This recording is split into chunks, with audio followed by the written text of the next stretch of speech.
lively and provocative production which offers revealing insights into their lives.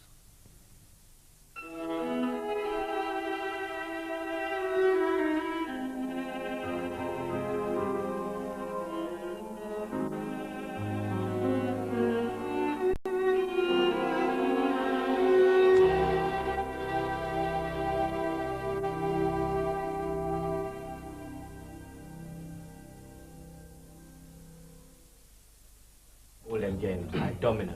Yeah. All time I see white people play dominoes like this. Double three. Yeah. 3-4. Well, my dad then plays like double 4. Wait a second, hold on. Take that. Take that. Well, watch it now. Pass now, though, innit? Wait a second. Go on again. Hey. Go on again. What? You pass again? Well, watch it now. Key. Even when I was young, I used to look at Rasta and think, there's something just so powerful there, man. It's like they're royalty, coming like princes among men. There's a wisdom they have. And when you hear them, you think, that's it. That must be right. That's what it is. And you want to be part of it. And already you are part of it. So it's not just fashion for you then, is it? No, man. You still don't like this though, do you, Jackie? It's not my style. I'm telling you, this is the best I've ever had it, man. I've had it in extensions, I've had it shaved, dyed, permed, straightened, everything, man. You don't like this either, do you, Jackie? Let's just say I wouldn't go out with someone who looked like that. I went to the barber, you know, and I had this square cut. And I was looking in the mirror and I thought, oh no. And the man said, don't worry, I got a cousin who look uglier than you. You think that's funny, do you? I wouldn't tell nobody that, man. So that makes you really cosmopolitan, doesn't it? Yep. So that's 2.5 years in Germany. Mm-hmm. Do you speak German? Used to speak a bit, but... Can you help me with this now? Milton Creek. Yeah. And after? 2 years in Cyprus. Where do you want this? In here. You all right? Yeah, fine. So, speak some German. Hat dir das Essen heute Abend geschmeckt? What does that mean? Have you enjoyed the meal this evening? Yes, I have. Have you? Yeah, it was very good. Hey, Jackie, the food was good. Colin said so.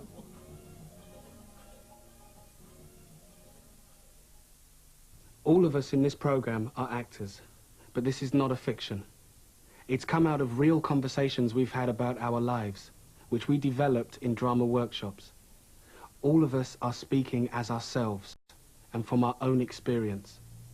What we've done is draw it all together into an evening over dinner, where what we're talking about is the experience and the spirit of being black and living here. I love English. Listen, I had this ragamuffin tape the other day. Hey! Ragamuffin, love, come give me the ragamuffin. Hey! Ragamuffin, love, come give me the ragamuffin. I said life is a gamble, and I said life is a game. And you know, I'm walking and it's like, oh, you know what I mean? And you can't explain it, can you? And that's what I mean when I say chameleon. More time when I'm at home talking to my mum, it's this Dominican accent that comes out, you know? Because that's the way we speak at home when we relax. But if someone else is there, it's just kind of standard English. It's so easy to switch. And when I'm with a group of my girlfriend, black women, I just open my mouth and my style of speaking changes regardless of me. And your whole body is different, isn't it? Why do you feel you have to do that stuff? You just fall into it, man. Yeah, but Eddie, how much of that is the natural way you speak? I don't know why I bring you anyway with you. I think it's something to do with the fact that it's something we can claim for ourselves, man. I remember when I was at school, right, there was one thing the white people couldn't do, the patois. Because number one, it sounded stupid, and number two, it's ours, man. You know, it's funny. My mum tried to beat it out of me, literally. Hold me down, you know. And kapai! Not talk so. Them not teach you how to speak proper at school. But I didn't want to let it go, because I enjoyed it. And two, I felt it was heritage. And it was like, Mum, what are you saying? You can't speak nothing else and you're trying to beat it out of me? See, I didn't have that at school, a lot of black mates. So how does your family speak, Colin? My mother speaks with a strong West Indian accent. My dad had a scholarship education, so he's more standard anglicised. Plus, he's been in the RAF for about 25 years, so... And you? I've never lived anywhere for more than 2 years, except when I went to boarding school in Cambridge. Public school. Yeah. You in public school? That's what I mean. We've all got 3 voices. I wasn't allowed to speak dialect at home because it came from Jamaica, and my family's from Trinidad. Where are your parents from, Jackie? Jamaica. Yeah, me too. So mine. What about you, Sly? My mama, Jamaica. My father, St. Kitts. Boy, small island boy. The smallest, 2 men and a donkey. Boy! So, Anthony, where are your parents from, man? They're from Ireland. Which island? Island. Not many black people in Ireland. So is it your mother or your father that's black? Neither. I thought you knew. What? Neither. You're telling me? They're Irish. One born County Kerry, one born Tramore. They're both white. I could have swear you was at least half caste. Why? You mean all this time I know you, I'm taking you for one thing. Did you know? Yeah, I knew. But we never really talked about it. Did we, Ann? Okay, let's clear all this up. Both of my parents are white. No, man, I don't believe. And so their parents, and so their parents, and so their parents. I don't believe. What, you don't believe like I'm lying or something? Well, it's like you could be lying too, you know. So hang on a minute, you're telling me you're white, like back and back? What do you mean he's white? Good point. He ain't no white man. Yeah, but he looks mixed race. Black is black. I want my baby back. Your eyes are blue as well. What makes him black? Well, what do you see when you look at him? Yeah, but what makes him black? What do you see when you look at him? It amazes me.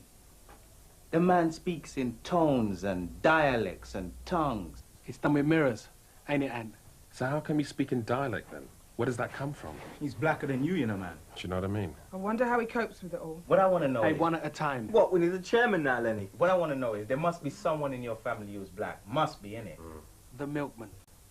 Did you hear what he said about your mother? I heard. Anthony, was your mum dealing with a black man? Oh, come on, Eddie, man. What's the matter with you? What do you mean, come on, Eddie, man? What's the matter with you? I'm only asking what you lot want to know. Nah, Hey, oh, Eddie, man, rest yourself. Oh, that's enough, man. Hey, hold on. Before this goes any further, all right? Anthony's got brothers, and all of them look the same, all right? No, it ain't that. And yes, they are my real parents. I mean, I've looked at my brothers, my mum and my dad, and yeah, it's obvious they look like my parents. This must be hard for you, because you have to deal with this all the time, I bet. At what age did you realise your blackness? Well, up to the age of about 13, 14, I never really thought about it at all. I mean, I remember the black kids at secondary school looking at me like, why aren't you over here a bit more? But I never really clocked it, you know? Come to think of it, it must be weird, you know. Ant, tell him about the Cubs. One time, I was in the Cubs, and one night during break, we was all running around the courtyard making a whole heap of noise. And the dog started barking. Caretaker comes out. Mean, evil bastard, right, with pebble glasses. And he's like, clear off, or I'll set the dogs on you. I took a notice. Suddenly, there's these two Alsatians chasing across. The other kid I was with went jumping over this wall, and I'm crouched down at the end of this alleyway. I heard footsteps. I just knew it was the caretaker. And I looked up at him, and his face scared me. And he's like, don't turn around. The dog's right behind you. And all I've got to do is click my fingers, and he went, but he don't click. And he's gonna get you. And suddenly he goes, run, nigger! And boy, I ran. And I swear I did not hear the fact that he said nigger till years later. Bastard. There was no dog behind me, by the way. How do your parents take it? Well, it might sound stupid, right, but we've never actually sat down and chatted about it. I mean, my mum's not questioned it in any way, what's happening in front of her eyes. And I've only seen my dad once in the last 5 years since this big bust-up we had one night. And the family's divorced and... Can I ask you something? Do you think all that has something to do with what you and your brothers look like? No, I don't think so. I mean, families argue and split up and kill each other for all kinds of reasons apart from that. Truly. I mean, one time last year, I was walking down my mum's way, and there was something burning in me to tell her that I loved her. So I knocked on the door and I said it, and the lady just broke down. And I broke down, and I went to take a step in the door, and she's like, no, come back another time, yeah? Please. I mean, we just seriously don't talk, yeah? So she doesn't know where it comes from? Yeah, but you look like a black man. Could fool anybody. Hi. He's just like... You're cheeky, you know that? So what, you his bodyguard now? I'm not walking around to fool.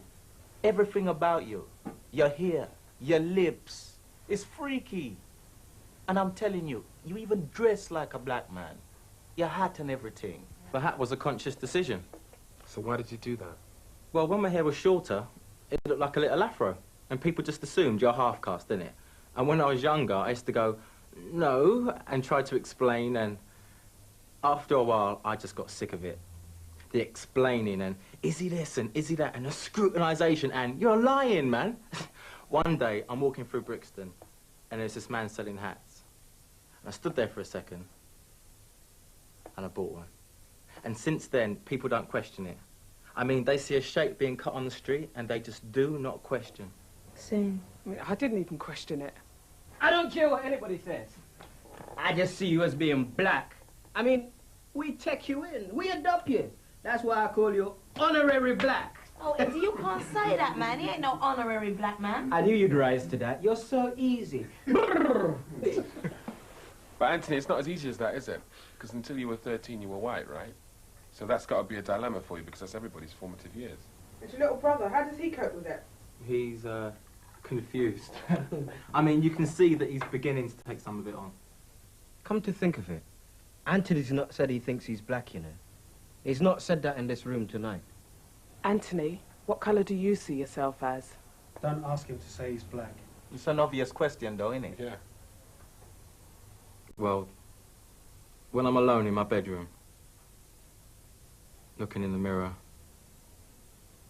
thinking about the stuff I've written down, thinking about my past, relationship-wise, pictures on the wall, I think I'm a black man. I've not said that to anyone, and I won't say it outside. I mean, I just won't. You can't say that. Just like that. More time, I just say I'm Anthony. Regardless of how Anthony decided to run his life, he would never be able to live his life as a white man, pure and simple. But ultimately, there's no choice, is there? That's it. Exactly. Do I need to plate the table, Jack? Yes, please. Hey, thanks, Claire. All right. Why did you say that to him? Because I meant it. Anything you say to him, he takes it to heart, you know. He hears it. That's why I said it. So you're saying he ain't got no right to say he's a black man? I don't think you have any right to tell him that. I just think he might say it too soon. For people like you. Do you understand what I'm saying? Mm. I mean, you meet him as he is now. I've known him for 6 years. I see the difference. Every time I look at him, I see what he was and what he is. And it's all a progression for that guy. You put one foot down here, so the next one follows there. You check him as a black man, right? And then you find out about his parents and you think, well, maybe he ain't black. And then you think he is black. But what makes him black? And then it's like you're watching him, you know? Yeah.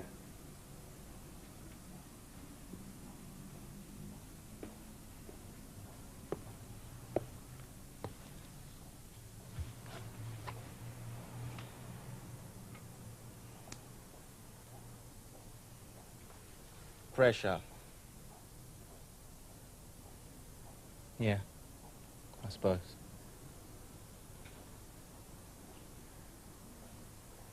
Just let me have my own space for just 5 minutes without people talking in my ear and scrutinising and... All right. Sorry. No, man, what for? You haven't got a clue, man. I'm not having a go at you. I'm just saying you don't. You seem like you hold it down all the time. Something I've got to go through. You know when it hits me like that? You know what I do? I remember my mum teaching me that one to go to bed. Remember that one? Our Father, who art in heaven, hallowed be thy name, thy kingdom My come. dad used to call us down. Every Sunday evening, 7 o'clock after dinner. All of us lined up against the settee, looking up at the wall and the white Jesus. But then again, I wasn't thinking that back then. Pray for your brother. Pray for Mum. Pray for peace of mind. Peace of mind. Yeah. You know, I used to do that prayer every night on automatic. And then one day, you know, I just took it to pieces. And I said, Our Father, that's my God, who art in heaven. And I changed that to my mind. Hallowed be thy name.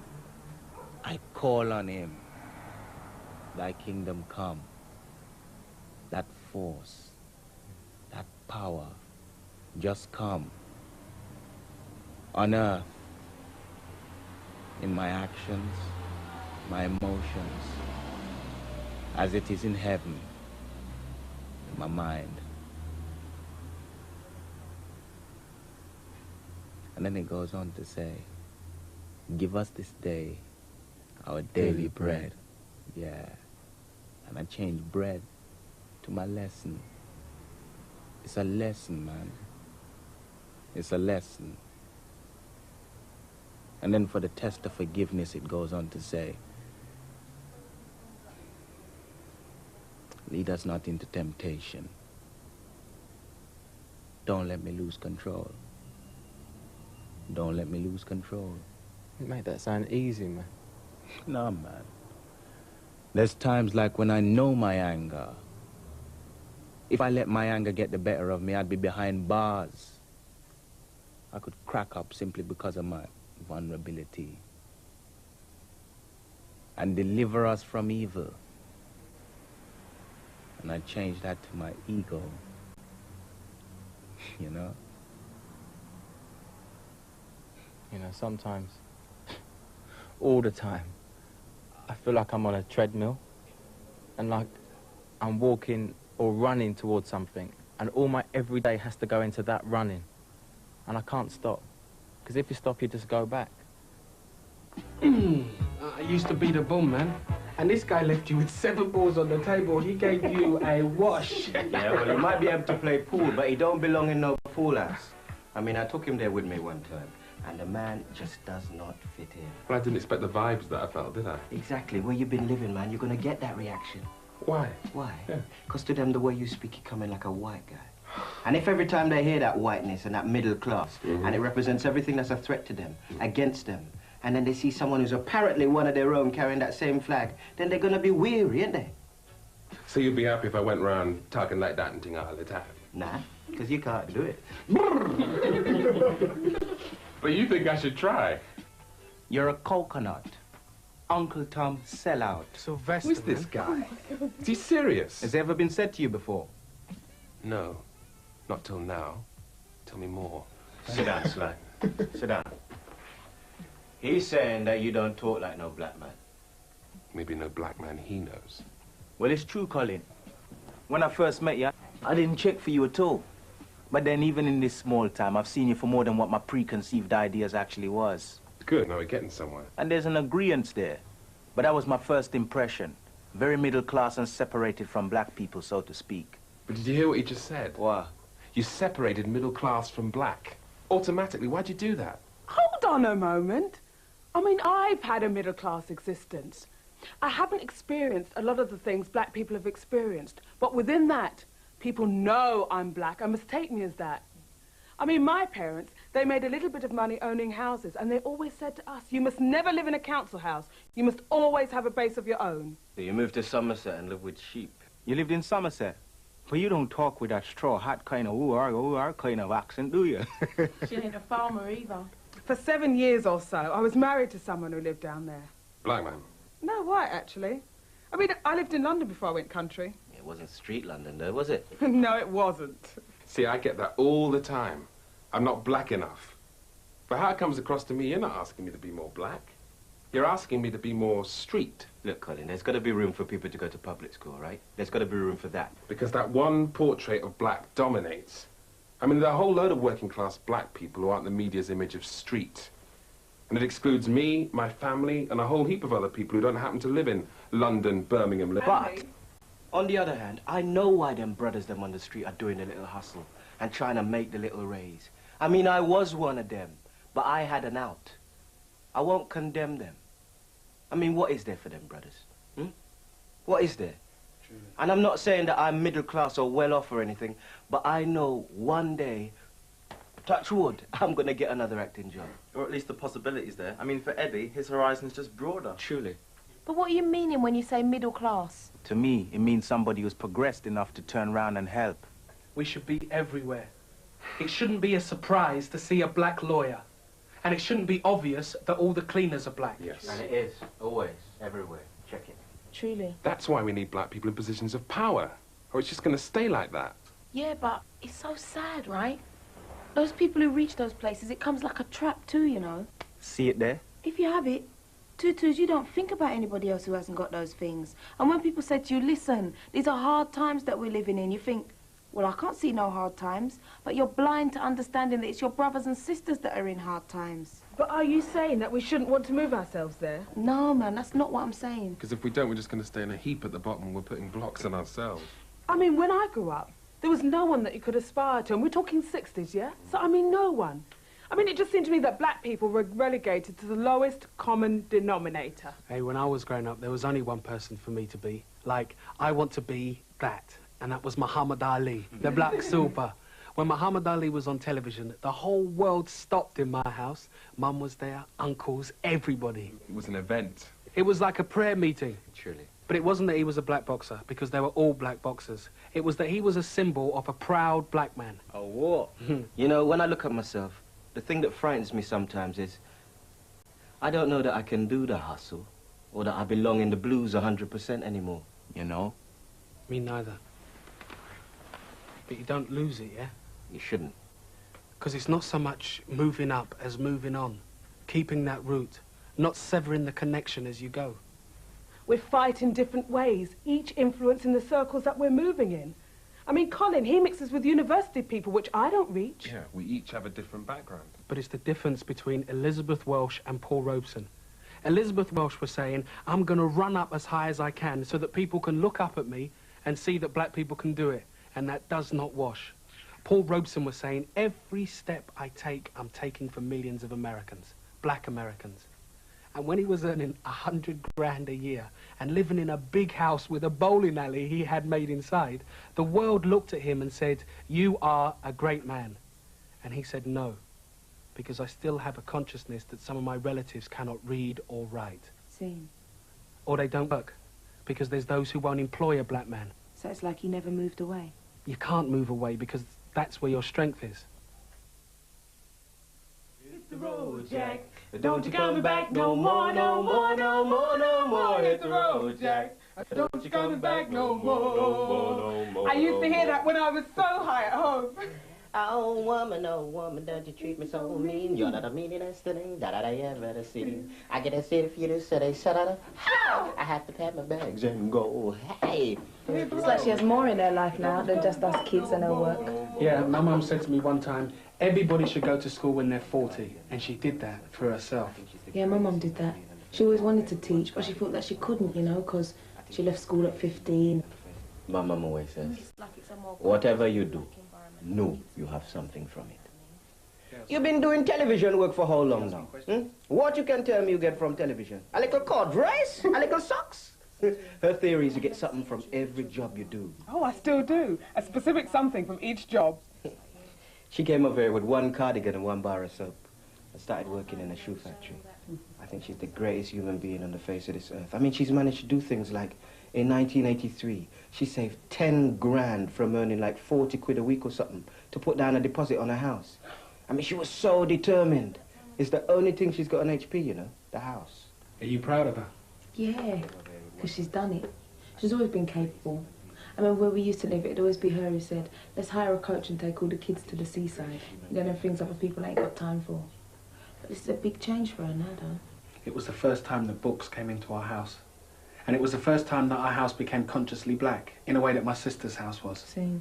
Marcus Garvey suddenly went up above the record player. The poster. Yeah, the one with a man without a knowledge of his history. A man without the knowledge of his history is like a tree without roots. I got that. Have you got the Malcolm X one? Liberate our minds by any means necessary. Yeah, I got that too. But like my house now, right? When I'm buying things for it, or when I see a poster and I say, yeah, I'm definitely putting that up. It's like, it's a more consciously black environment my kids are getting raised in, if you know what I mean. Dale's 6, yeah? Mm. Is he asking questions? Long time ago, he asked me if Jesus was black or white. I said to him, I ain't never seen a true picture of him, but it says in the Bible that he had hair like lamb's wool, so that's like yours. So it's in his mind already. Mm. Remember that time when there was all that South African news coverage, and you see black people running and white people beating them with sticks. And he said to me, Mummy, why are they doing that? And I was asking my mum exactly that same question at exactly the same age, begging her to answer it, and she couldn't. I just try and explain things to him the best that I can. I wasn't really bad or whatever, but school never really held anything for me. It was when I came out I started to learn. And when I did start reading books on black history and so forth, in those couple of years my whole life changed. Just started opening my mind. And then I started to pick up books on spiritualism and books pertaining to meditation, which was my progression. But the one I started with was Destruction of the Black Civilization. And then I read, and I read, and I read, and I read, and I read, and then I stopped. And I just looked at the world. And it was like, get up and do something, man, militant. You know, and there was no white man that was going to communicate with me on any level where I was going to give him any space. And I could say that through that time, I went through a great deal of hatred. Truly. Anybody white, I could just as easily say to them that they are sons and daughters of whores, and their father's the lowest barbarian animal known to man. You can't use those words. Once you say that, what do? People just close their ears. I am only saying what they made of my forefathers and mothers. For them to do that to people must say something about their mental state. Yeah, historically I can't argue with that, but... When I think of slavery, when I put my own mother in those times, myself, and people close to me, you know the images they bring up to me? The rape, the spirit being torn out of somebody. Do you think there's such a thing as race memory? I do. 'Cause sometimes you hear it and you feel it. Even in the ships, when they're coming over. Just crammed up in there, man. Rats biting you. You have to sleep in your own shit for days, weeks. The mere degradation they had to go under. People just want to die and can't die, you know? Sly, I still think you need to find an easy way to say it. But then you stand a better chance of it being heard. Even if you try to find the nicest way to say it, it's bitter, it's hard, and it's harsh on the ears. What's your name? Colin McFarlane. That means somewhere back you had Scottish masters. My masters were Williams. Yeah, I know. When they were brought here, they never said, my name is McFarlane. They said, my name is Mandinka, or Ashanti, or Igbo. And that was beaten out of them and stripped from them. The people that didn't do that had to die. And I know if I say that, white people are going to get their backs up. But my answer is, it was done to us. And I am only saying it to them. Can I tell you something? Serious. I can feel the seriousness. Sometimes I feel like you're watching me. Watching me to say, this equals a black man. And then you're taking it from me and sticking it on yourself, and then you've got it and gone. That's not what I'm doing. More time, I see you walk in the door and I see something that's been added. And I want to know, is that me? I'm not taking anything from you. Sometimes you meet someone, yeah? And it's like they kind of wash through you. I mean, you opened my eyes to a whole heap of things. All I'm saying is, I am who I am because of my mother and my father and back, and you're not. Yeah, I know. But you know that I don't go home at night and drape it all over a chair. I mean, you know that, don't you? Yeah, I do. I just want to make sure you're all right. Underneath it all. Underneath the Mandela T-shirt. And when you go and see your mum, is it the Mandela T-shirt you wear? Or some bloody shamrock or something? What language you dreaming, Ant? Are you all right?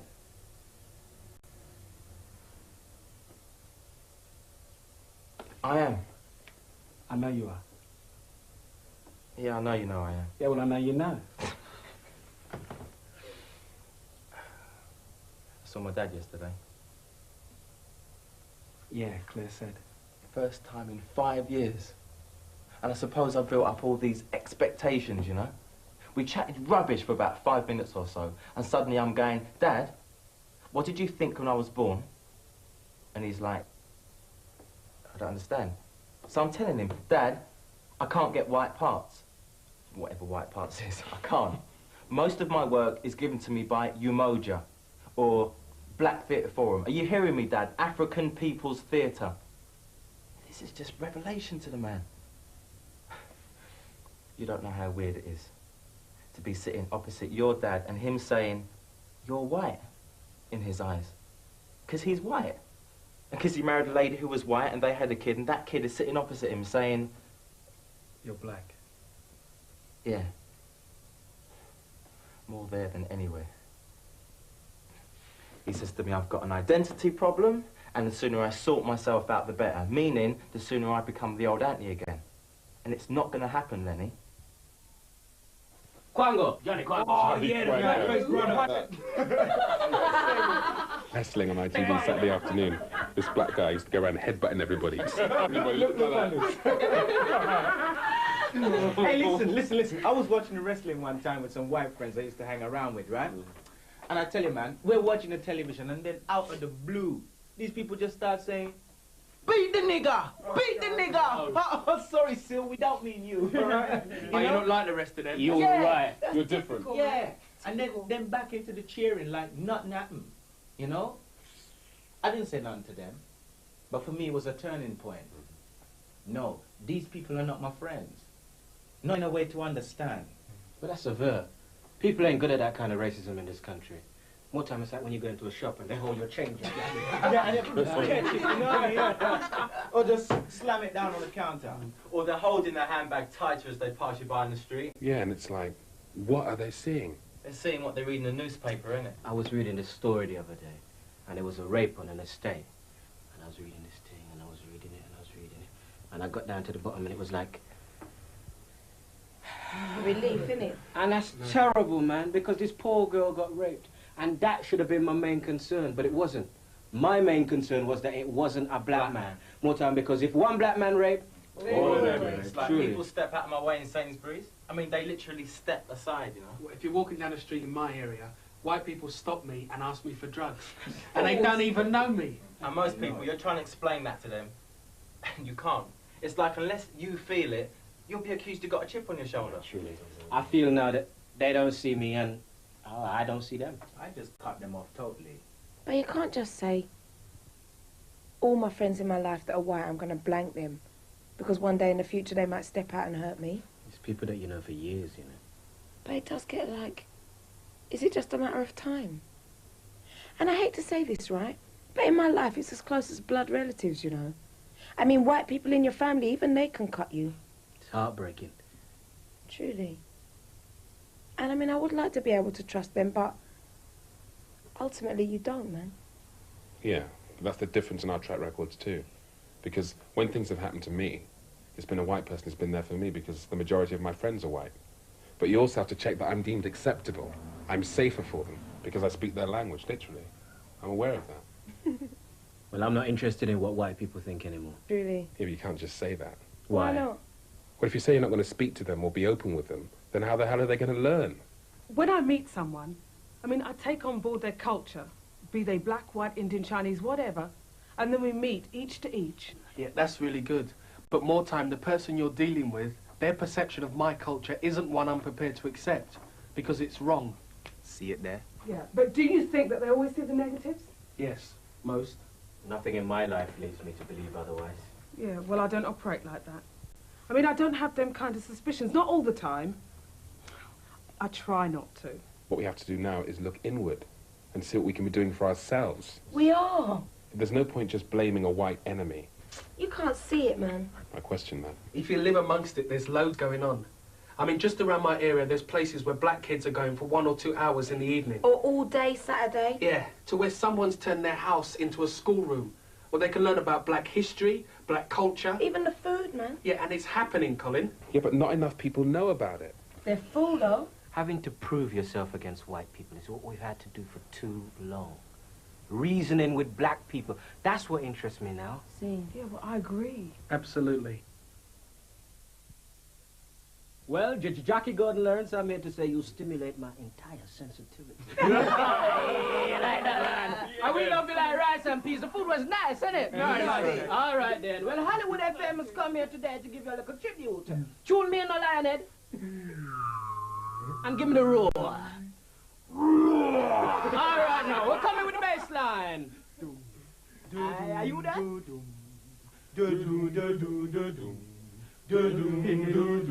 This is a journey into sound. Every night on my knees I pray. Dear Lord, boy, hear my plea. Don't ever let another take a love from me, or I will surely die. Her love is heavenly. When her arms enfold me, I hear a tender rhapsody. But in reality, she doesn't even know me. Just my imagination once again running away with me. It was just my imagination running away with me.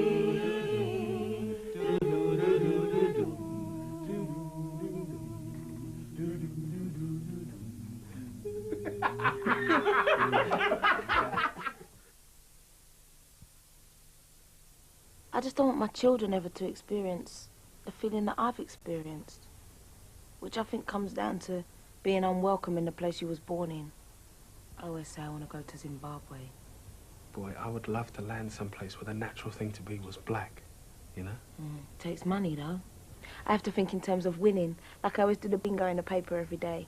I think if I won, I'd give some to my mum, and I'd give some to my sister, and I'd get myself out. No. It was disheartening for me when I went to the motherland, and to see those people there worse than where I just come from. Because of my lifestyle and where I was born and that, I don't get to mix in those high circles here. But I was there with a production, and I was like a star. And I got to mix with them government people. And they is corrupt. Still, I feel that there would have to be people there who wanted things to be the way I want things to be. Because then I could be with them in making things that way. Couldn't do it to stay. And you know, even the system of voting in this country don't work. Yeah. It always turns out more people didn't vote for the Prime Minister than did. Plus, I always feel removed from them people, man. I mean, I know what they do affects me, but still it seems that way, you know. They don't have any respect for me. They don't know me. I simply do not accept their argument that this is their country because they're white. I want to say, you're lying. This is my country because I'm black.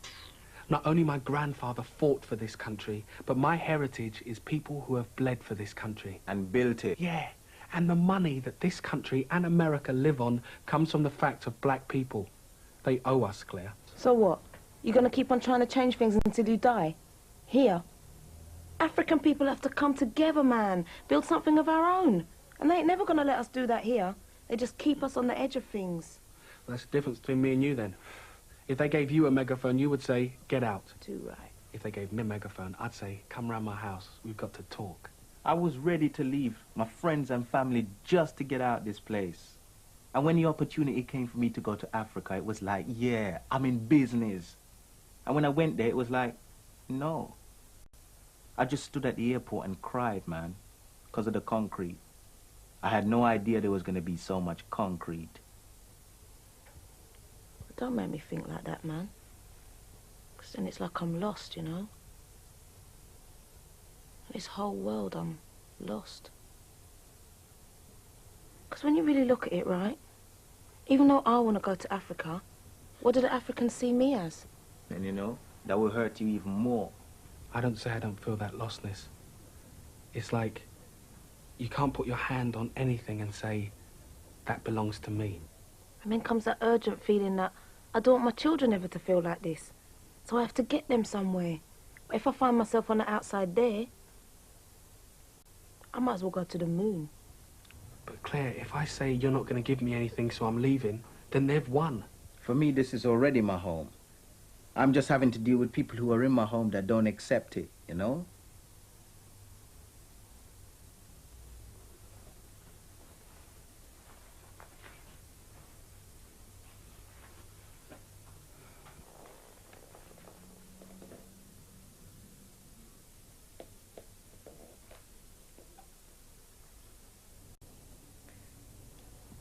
Feel it in the one drop. And we still got time to rock, making this one stop. The generation gap, so feel this drum beat as it beats within, playing a rhythm. I know Jah never let us down. Know your rights from wrong. I know Jah never let us down. Oh no, oh no, oh no. They make the world so hard. Every day you got to keep on fighting. They make this world so hard. Every day you got to keep on fighting. Give us the teachings of His Majesty. Cool. If you ain't black, you're white. No. You're saying it like, at the end of the day. The whole point is the whole conversation. You're putting a full stop on me, and it ain't fair. From when you know you're black, that's when the journey begins. There's a whole heap of questions you haven't answered. Sometimes I think, are you seeing this like some kind of course for me? Like a 6-week course, yeah? And by the end of it, I need to come out of a certain kind of attitude, and if I don't, I failed the course. That sounds horrible. Yeah, man. I don't mean it as nastily as it sounds, but that is how it feels. It's like you're waiting for me to do something. I am. To do something in your life. Yeah, I know. But I can't really do it. You see you, right? You're going to be 80. You're going to look back and think, I wish I lived my life as a black man. And you think I don't? No, you do. But you don't. It's not just the words. You're too heavy with me, man. All the time, you're heavy with me. You need some peace for yourself, man. To just be. It's like everything's fretting until you come to rest, and you're going to rest at black. So you might as well just do it. It's tiring for you, man. It's tiring for me just watching you. But Lennie, you can't change a man. Not even in combating racism, I can't do that. All I can do is challenge him, because I believe I have the right to do that. And whether I make him see something, it's holding a mirror. You, as yourself, you don't have the power. Me, as myself, I don't have it. But my power, plus his power, plus his power... is more power, yes, I Exactly, agree with you. Sly. I agree with you, right? 100%. But the mistake black people are always making is that they're forever looking for a messiah. Too many people feel inadequate. One of the things that's lacking at the moment is a focal point. Because that leadership brings people into the fight, into the conversation. And when our great leaders get killed, Garvey, X, people do lose heart. Things come to a halt because they don't realize that they have that same power inside themselves. But the great leaders are great because they speak to the spirit of the person. Yeah. Yeah? Yeah. And one of the most vivid threads of our heritage is that spiritual thing. The strongest weapon we've had as black people, and a defense in ourselves. You know, all of us, what we're asking for in the end is nothing. I mean, it's nothing. Respect is straightforward. And with all the toing and throwing and talking, it gets like it must be something really big. But it's not. It's just simple and decent, you know?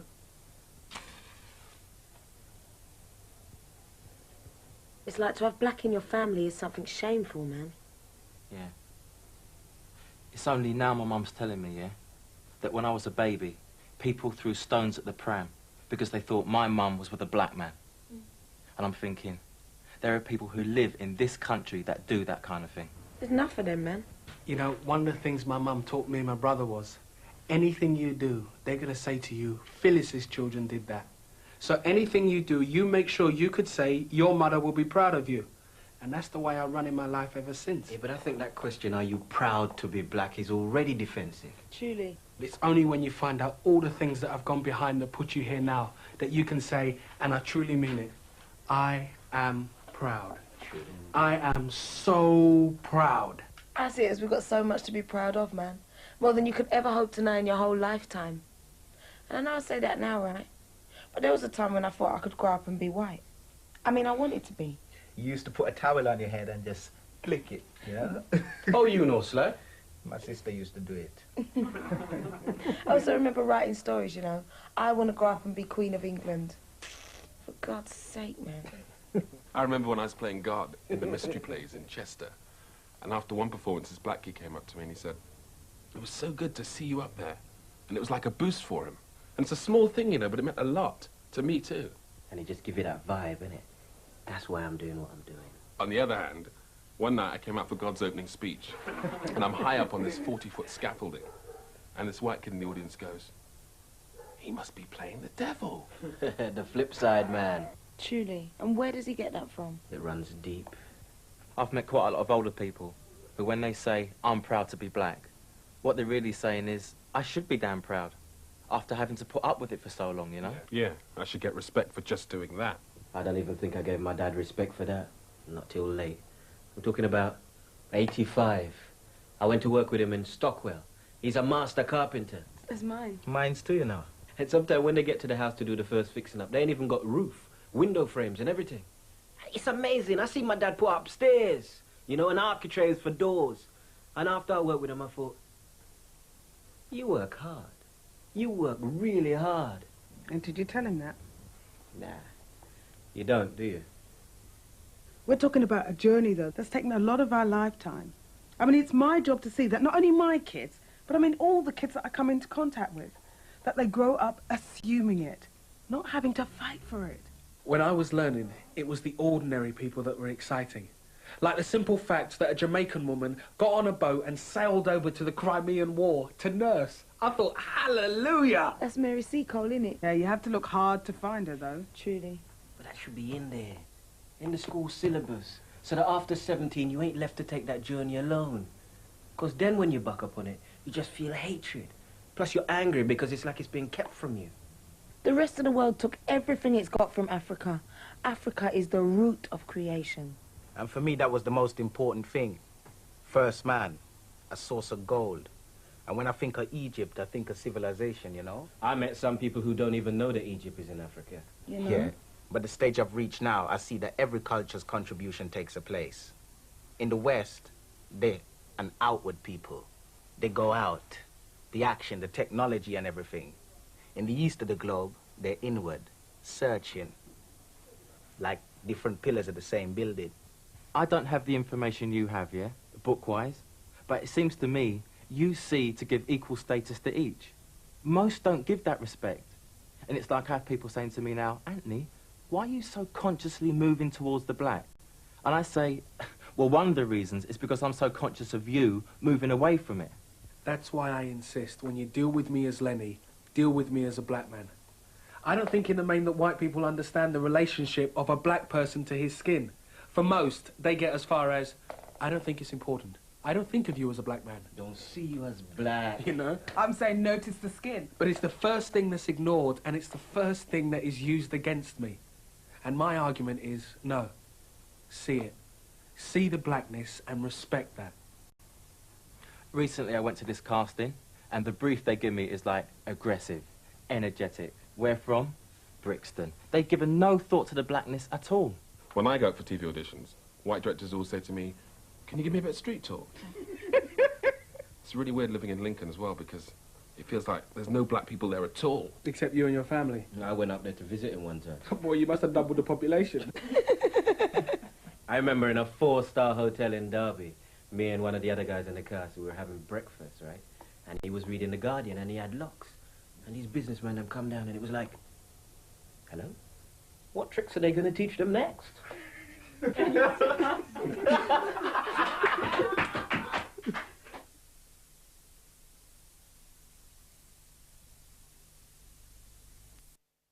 I had this square cup, and I was looking in the mirror, and I thought, oh no! And the man said, don't worry, I got a cousin who look uglier than you. You think that's funny, do you? I wouldn't tell nobody that, man. So that makes you really cosmopolitan, doesn't it? Yep. So that's 2.5 years in Germany. Do you speak German? Used to speak a bit, Can but... you help me with this now? Milton Creek. Yeah. And after? 2 years in Cyprus. Where do you want this? In here. You all right? Yeah, fine. So, speak some German. Hat dir das Essen heute Abend geschmeckt? What does that mean? Have you enjoyed the meal this evening? Yes, I have. Have you? Yeah, it was very good. Hey, Jackie, the food was good. Colin said so.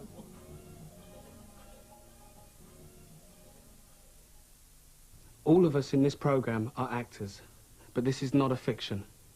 It's come out of real conversations we've had about our lives, which we developed in drama workshops. All of us are speaking as ourselves and from our own experience.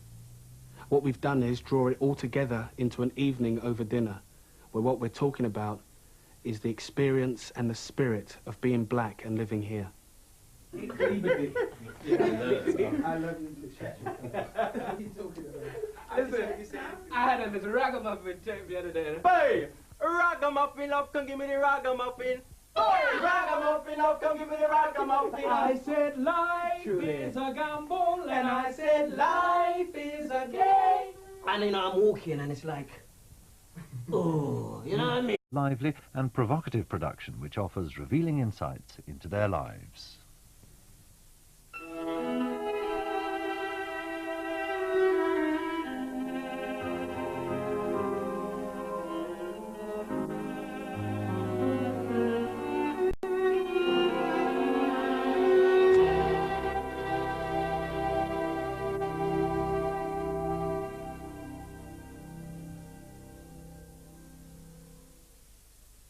All them games, like dominoes.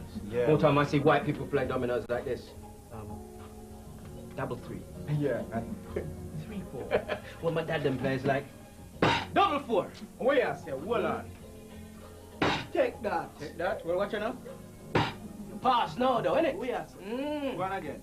Hey. Go on again. What? You pass again? Well, watch it now. Even when I was young, I used to look at Rasta and think, there's something just so powerful there, man. It's like they're royalty, coming like princes among men. There's a wisdom they have. And when you hear them, you think, that's it. That must be right. That's what it is. And you want to be part of it. And already you are part of it. So it's not just fashion for you then, is it? No, man. You still don't like this though, do you, Jackie? Oh, it's not my style. I'm telling you, this is the best I've ever had it, man. I've had it in extensions, I've had it shaved, dyed, perm, straightened, everything, man. You don't like this either, do you, Jackie? Let's just say I wouldn't go out with someone who looked like that. I head to the barber, you know. Smallest, 2 men and a donkey. Where? So, Anthony, where are your parents from, man? They're from Ireland. Which island? Island. Not many black people in Ireland. So is it your mother or your father that's black? Neither. I thought you knew. What? Neither. You're telling me? They're Irish. One born County Kerry, one born Tramore. They're both white. I could have swear you was at least half caste. Why? You mean all this time I know you? I'm taking you for one thing. Did you know? Yeah, I knew. But we never really talked about it. Did we, Ann? Okay, let's clear all this up. Both of my parents are white. No, man, I don't believe. And so their parents, and so their parents, and so their parents. I don't believe. What, you don't believe like I'm lying or something? Well, it's like you could be lying too, you know. So hang on a minute, you're telling me you're white, like back and back? What do you mean he's white? Good point. He ain't no white man. Yeah, but he looks mixed race. Black is black. I want my baby back. Your eyes are blue as well. What makes him black? Well, what do you see when you look at him? Yeah, but what makes him black? What do you see when you look at him? It amazes me. The man speaks in tones and dialects and tongues. It's done with mirrors, ain't it, Ant? So how come you speak in dialect, then? Where does that come from? He's blacker than you know, man. Do you know what I mean? I wonder how he copes with it all. What I want to know Hey, is... one at a time. What, we need a chairman now, Lenny? What I want to know is there must be someone in your family who's black. Must be, innit? The milkman. Did you hear what he said about your mother? I heard. Anthony, was your mum dealing with a black man? Oh, come on, Eddie, man. What's the matter with you? You mean, come on, Eddie, man. What's the matter with With you? I'm only asking what you lot want to know. Hey, Eddie, man, rest yourself. Oh, that's enough, man. Hey, hold on. Before this goes any further, all right? Anthony's got brothers, and all of them look the same, all right? No, it ain't that. And yes, they are my real parents. I mean, I've looked at my brothers, my mum and my dad, And yeah, it's obvious they look like my parents. This must be hard for you, because you have to deal with this all the time, I bet. At what age did you realise your blackness? Well, up to the age of about 13, 14, I never really thought about it at all. I mean, I remember the black kids at secondary school looking at me like, why aren't you over here a bit more? But I never really clocked it, you know? Come to think of it, it must be weird, you know. And tell them about the cubs. One time, I was in the Cubs, and one night during break, we was all running around the courtyard making a whole heap of noise. And the dog started barking. Caretaker comes out. Mean, evil bastard, right, with pebble glasses. And he's like, clear off, or I'll set the dogs on you. He took a notice. Suddenly, there's these two Alsatians chasing across. The other kid I was with went jumping over this wall, and I'm crouched down at the end of this alleyway. I heard footsteps. I just knew it was the caretaker. And I looked up at him, and his face scared me. And he's like, don't turn around. The dog's right behind you. And all I've got to do is click my fingers, and he went, but he don't click. And he's gonna get you. And suddenly he goes, run, nigger! And boy, I ran. And I swear I did not hear the... And you can't explain it, can you? And that's what I mean when I say chameleon. More time when I'm at home talking to my mum, it's this Dominican accent that comes out, you know? Because that's the way we speak at home when we relax. But if someone else is there, it's this kind of standard English. It's so easy to switch. And when I'm with a group of my girlfriend, black women, I just open my mouth and my style of speaking changes, regardless of me. And your whole body is different, isn't it? Why do you feel you have to do that stuff? You just fall into it, man. Yeah, but Eddie, how much of that is the natural way you speak? I don't know why I bring you anyway with this. I think it's something to do with the fact that it's something we can claim for ourselves, man. I remember when I was at school, right, there was one thing the white people couldn't do, the patois. Because number one, it sounded stupid, and number two, it's ours, man. You know, it's funny. My mum tried to beat it out of me, literally. Hold me down, you know. And kapai! Not talk so. Them not teach you how to speak proper at school. But I didn't want to let it go, because I enjoyed it. And two, I felt it was heritage. And it was like, Mum, what are you saying? You can't speak nothing else, and you're trying to beat it out of me? See, I didn't have that at school. A load of black mates. So how does your family speak, Colin? My mother speaks with a strong West Indian accent. My dad had a scholarship education, so he's more standard anglicised. Plus, he's been in the RAF for about 25 years, so... And you? I've never lived anywhere for more than 2 years, except when I went to boarding school in Cambridge. Public school. Yeah. You in public school? That's what I mean. We've all got three voices. I wasn't allowed to speak dialect at home because it came from Jamaica, and my family's from Trinidad. Where are your parents from, Jacqui? Jamaica. Yeah, me too. So mine. What about you, Sly? My mama, Jamaica. My father, St. Kitts. Boy, small island boy.